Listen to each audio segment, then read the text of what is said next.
Well, hey there! Here we are in a new lesson where we're going to go over something called the shell method. And I've got a piece of paper to show you all about the shell method, which is kind of strange, I know, but we're ready to rock and roll.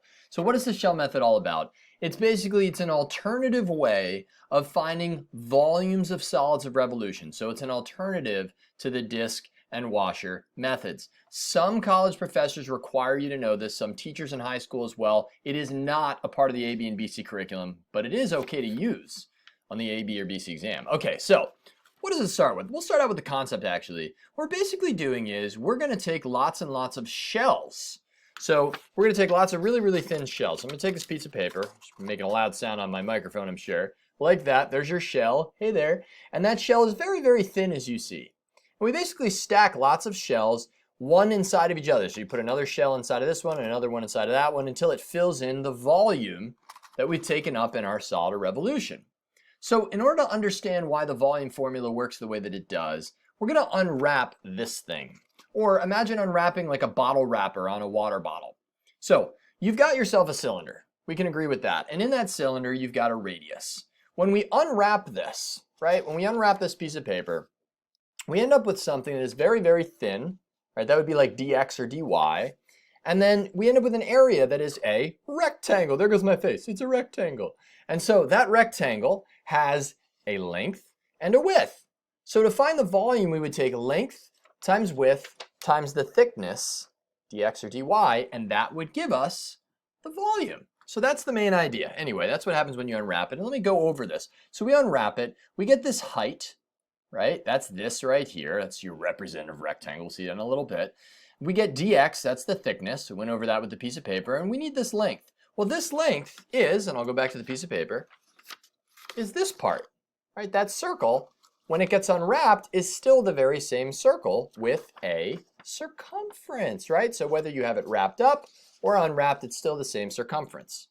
And so this question mark here I have is really just 2 pi r. And so the overall volume is this length times that height times this thickness. So 2 pi r h.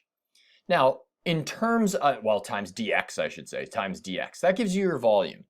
So if we slide multiple labels, multiple ones of those little slivers inside of each other, like I talked about, you'd have to integrate to build the volume, right? So you'd have the integral from a to b. Right? And those a to b values are actually the sizes of the radius, because the radius is going to be changing as you slide different shells inside of one another. And so you're going to get 2 pi, which I factor out of this, r times h dx. And we'll go over what all of this is, but we're adding up multiple shells. That's it. So again, it's an alternative to discs and washers. Let's actually use this formula right here, and you'll see how this formula works. Okay, so it says set up but do not evaluate the integral that will find the volume of the solid made by revolving the following bounded region about the x-axis using the shell method. Now you know I love, if you see my past videos, x squared and root x. And I love those because it gives you such a nice easy region. Now the difference here is we are not going to be taking radii, or a radius, that is perpendicular to the axis of rotation. So we're revolving about the x-axis. But when you use the shell method, your representative rectangle is always going to be parallel to the axis of rotation. And that's what's going to form a shell, right? If you rotate this thing, imagine you rotate that, you're going to have this huge gap like this, right? You're going to end up with this huge gap, and that's going to give you a shell, right? So when we revolve that, we want to know what the radius is of our shell.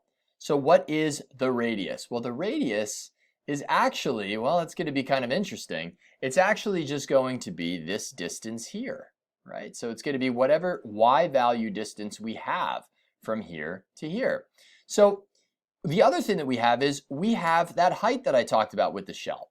So remember, the volume is 2 pi r h, and in this case, it's going to be dy. Why is it dy? Well, because we're revolving this way, right, vertically.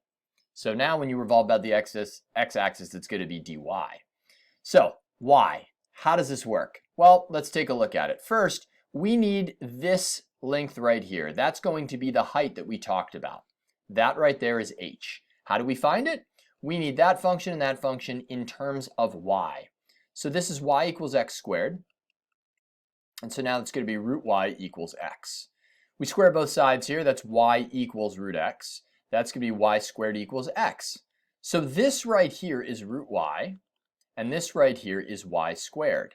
So h, that part right there, is going to be root y minus y squared. Oh.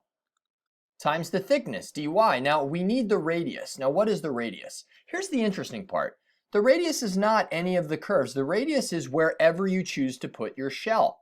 Because what we're doing right now is we're going to be stacking a ton of shells, right?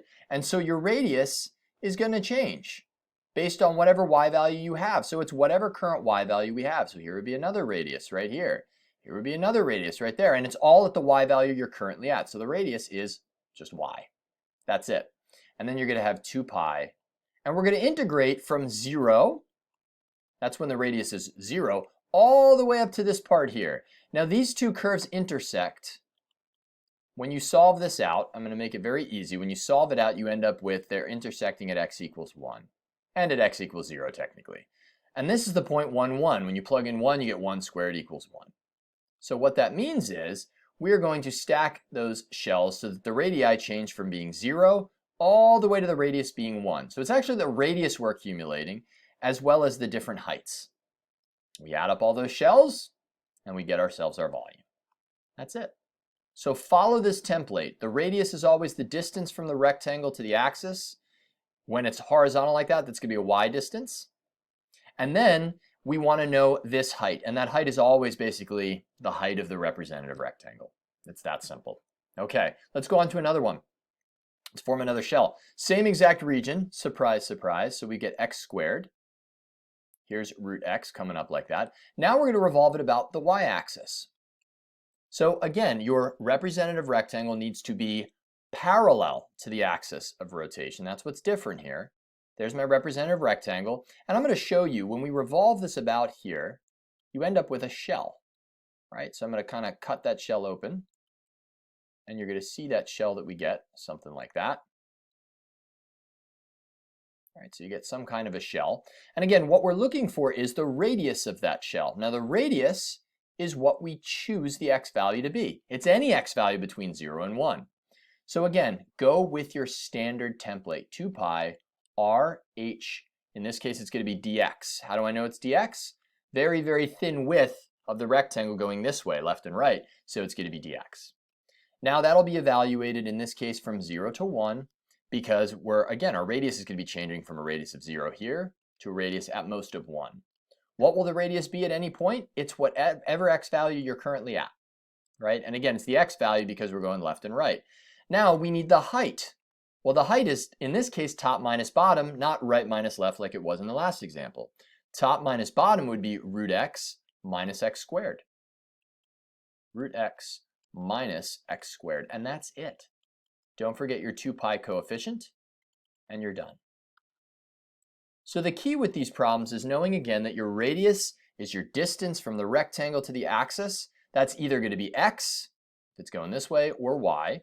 And then again, it's just about knowing the height of your rectangle. And the rectangle's thickness will tell you, oh, it's in terms of x or it's in terms of y. Awesome. So the shell method we didn't need on these last two problems. It's an alternative to solving it. It would have been washer method for these two. With that said, there are going to be some problems where you have to use the shell method, and we'll see that in another video. Until then, I hope that you rock some more calculus. Be well. Peace.